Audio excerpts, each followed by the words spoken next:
नमस्कार मित्रांनो, क्रिश अपडेट या यूट्यूब चॅनलवर तुमचं स्वागत. तर मित्रांनो, राज्यात लवकरच महाराष्ट्र शासन आता समान नागरी कायदा लागू करणार आहे आणि शिफारशीसाठी निवृत्त न्यायाधीशांची समिती निवडलेली आहे. तर ते शिफारस करतील. तर समान नागरी कायदा काय आहे आणि महाराष्ट्रात लागू केल्यानंतर काय बदल होईल याविषयी आपण सर्व माहिती आपण या व्हिडिओमध्ये पाहणार आहोत. तर माहिती पाहण्याच्या अगोदर मित्रांनो, तुम्ही जर पहिल्यांदा चॅनलवर आला असाल तर चॅनलला सबस्क्राईब करायला विसरू नका.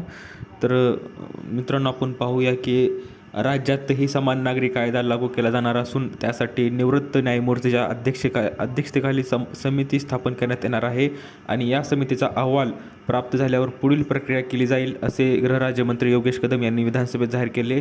नाशिक जिल्ह्यातील तिहेरी तलाक पीडित महिलांची व्यथा भाजप आमदार देवयानी फारंदे यांनी लक्षवेधी सूचनेद्वारे मांडली आणि सभागृहातील मुस्लिम आमदार याबाबत कोणतेही भाष्य करीत नाहीत. हा गंभीर प्रश्न असून सरकारने पीडित महिलांना संरक्षण देऊन त्यांना न्याय द्यावा अशी मागणी फरांदे यांनी केली. सत्ताधारी राष्ट्रवादी काँग्रेसचे आमदार सना मलिक यांनी आक्रमक भूमिका घेऊन कुराणातील तरतुदीची अंमलबजावणी व्हावी अशी मागणी केल्यामुळे सभागृहात गोंधळ निर्माण झाला आणि सत्ताधारीच एकमेकांवर उभे ठाकले होते. तेहरी तलाक आणि बहुपत्नीत्वासारख्या प्रथेमुळे मुस्लिम महिलांवर मोठा अन्याय होतो आहे असं सर्वांचं म्हणणं आहे. म्हणून सध्या महाराष्ट्रात जे समान नागरी कायदा लागू करण्याचा विचार लवकरात लवकर शासन निर्णय घेणार आहे. तर आता असे ही अपडेट आहे मित्रांनो.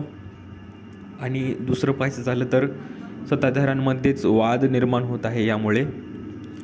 आणि तिथं पाकिस्तानातच आपण बहुपत्नीतावर बंदी आहे सध्या आणि भारतात का नाही, या फरांदे यांच्या आरोपाला सत्ताधारी राष्ट्रवादी काँग्रेसच्या आमदार सना मलिक यांनी जोरदार आक्षेप घेतला आणि पाकिस्तानने नवे काहीच केले नाही, कुराणमध्ये जे सांगितले आहे त्याचीच अंमलबजावणी त्यांनी केली आहे.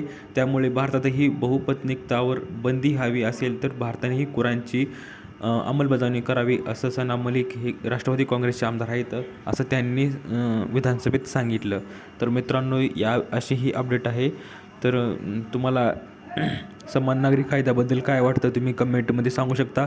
दिलेली माहिती समजली तर व्हिडिओला लाईक करा, जास्तीत जास्त शेअर करा, चॅनलला सबस्क्राईब करायला विसरू नका. तर भेटूया पुढच्या व्हिडिओमध्ये अशीच एक अपडेट घेऊन. तोपर्यंत धन्यवाद.